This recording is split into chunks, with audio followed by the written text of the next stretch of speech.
那时候你把亲子共读经典的幸福感，把它分享给你周遭的亲朋好友。你把今天给你的这些教材看过之后，送给孩子的小学老师，请他们要有良心，用这个所谓融入式的读经教学法，让孩子上课前什么时候来读经。其实讲到全美读经读100，我就有一个感叹。去年3月30号推动这个活动，到目前为止还不到1000人参加，只有几百人，证明一件事情，就是家长很难教导。知道好，听过了以后回家好像就没事了，听过了后听过了。所以我今年开始，你看前面开场的那个影片，我拜访很多小学老师，校长。我跟老师说，拜托你上课让孩子读5分钟、3分钟都好，让孩子回去的体制内的功课太少一点。其中的功课就是你每个孩子今天回去要当小老师，把今天上课读的这一段回去读一句，让孩子家长干一句。孩子在当小老师在带父母读经的时候，他在复习。你要求父母把电视电脑关掉，孩子来读经很难。让孩子回去说，爸爸妈妈，我今天的功课是要带你读经。而且家长要签字，那么家长一定很乐意，孩子要你给他读经，他多高兴。孩子读一句，你读一句，你跟他开心。你看我干嘛？你要真的叫他老师，某某小老师，那这样就变成亲子同乐的读经了。由孩子来要家长读经，就比较容易。真的，如果大陆这样做，2年就超过1人的问题。对，所以我希望。借由全民读经读100这个活动，我们把经典这个活水引进家庭，引进社区，引进学校，引到企业。我们用经典来唤醒人心，用经典来拯救地球，用革命来迈向世界大同。那么，这个陈信杰老师昨天跟我提到，说让我今天有一点时间。跟大家分享在大陆去宣导读经理论所见所闻，大家一些建议。其实大陆，我在2年前，因为王才根教授在北京推广中心他们这2年像我一样在这办读经宣导的培训，他们都是3天的课，那也会安排我的课去那边分享。我记得我在2年前就跟那些来参加读经的宣导的人跟他们讲说，你们今天回去之后，一定在你周遭的幼儿园去恐吓幼儿园园长。我让孩子读经，2-3年之后，没有孩子会送你上你幼儿园。现在的就这样改，因为现在看大陆的从体制内的学校，从政府的领导就开始送，家长会越来越多。所以现在我们发现一个问题，就是师资读经师资很麻烦，所以我们一直在想办法在台湾跟大陆如何培养更多优质的读经老师来带这些孩子。所以我相信王老师讲过说，你要成为一个好的读经的老师、读经的宣导人，他有3个条件：第一个你要有学问，第二个你要有经验，第3个你要有热情心。但是王老师说，不是等到你很有学问。饱读诗书才来推读经，而是你要有一颗好奇的心。只要跟教育有关系，跟人性有关系，尤其是王老师的读经理论，你一定要熟透了。现在看到的就是大家对理论，尤其像前几天在台湾教育大学的读经教育读经论坛，有一个大陆的教授在台上花机票请他来这边宣导，他来当场提出3个他不同意见，反对王老师。我们内行人就知道他根本对王老师的理论完全不同。他以大学教授，他也是教授，以他的读的理论不懂，意思只是读，当然不对，他就批判。所以要下功夫，要有好奇的心，这样你越来越讲的听众收获就越多。第二个要有经验。我当执行长到处去宣导读经，我是去观摩去学习别人的经验来解读参与大赛。善用、借用别人的经验来分享，这是你的经验。我们看了很多，知道读得好读得好的原因，读得不好的原因，把这些经验来分享。最重要的是有一颗真诚的心，一颗热情。2年多前，2月1号，我到任执行长，第1周的周末就有请我去演讲。那我当然一口就答应。我不是去演讲，我是去背3年指示标准，我阶段不太好。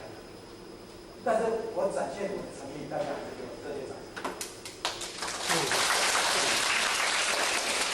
所以第一个，我认为最重要是那个热情很重要。但是我们发现，热情很重要的一个盲点，你光有一个热诚的心，可是你不知不觉把孩子带到一个错误或者偏差的方向，你自己都不知道。我今天下午是要回台北，你在台南市里面走来走去，现在几十年就知道他这里面绕，他读的课就是这个，含金量很少。你要是推读心，你排的课程、你教的方法不到位的时候，你是把他带到彰化而已，就放着他，他没有到台北。所以你要把读音教理论熟透的知道是什么先读，怎么读才有效果，你这样才真正对孩子好。否则他跟以前比，像天才一样，没有使用前使用后，读几首唐诗，读个3、4集就很了不起，这个太厉害了，比起他的东西，他简直就是天才一样。可是你去大陆看看那个大爱国际还是什么样子，他的气质，他的一个行为，你就知道说，把孩子带到家里，到带到看。所以你在热心之下，还要去好好下功夫，把读经教理论真的搞。给你的教材先看完之后，让你去打王才会。他在网络上的提问回答，有人整理出来这10几年的回答，1700多个。你想到的问题没有不在里面，所以只要你有心，想要学习，到处都有资料，非常好。那么我们到大陆去的时候，面临是一个陌生的一个环境，但是你放心，会来听，所以你要把你的讲座的题目写得很清楚，不要说他误以为是什么，还是会听得他不少。所以我的这就是以经典同行，教育知识简单。所以我讲那个题目大概就是这个意思，所以他不会来这边落差太大。你以为他看懂题目，结果他来的是不是要知道，他会有点不好。那最重要是说，我们在宣导读经教理论的时候，因为大陆对宗教比较敏感，在上课的时候，课堂上他们一定会录影，所以说在课堂上尽量避开宗教的论述。但是像我刚才讲的，还是有一点宗教的禁忌，但是我讲的是比较推荐的，经过我的实验没事情，不会被拿抓去问，不会啊，就是大概拿捏到这种程度就好。但是私底下，他们其实现在他们大陆的朋友对宗教越来越这种渴望，那是必然，内心渴望智慧，宗教也是生命智慧，所以他越来越觉得自己很空虚，现在慢慢知道我经典很好，宗教很好，所以很多人会起来跟你私底下的问，私底下的是没有问题，你了解他，就是说你适当的，就是度有缘人，不要刻意的去公开场合去讲，这样就可以。那么有人问说，听说大陆去当讲师去上台演讲，必须要申请证照，我就是违法。我们不是去讲那些专业的讲座，去卖门票，比较没有关系。王老师讲了13年，我也去讲了2、3年，大概几十场都有。所以我们是好心好意的去推广佛学，而且他们现在政府领导重视这一块，知道是在帮忙。我相信王才贵教授到大陆13年了。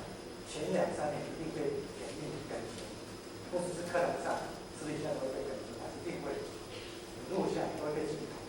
而他们后来很放心，王老师讲的内容是对大陆的学习和安定有帮助，而且经过王老师的理论，至少都还算很不错，只是比原来好，不会比原来差。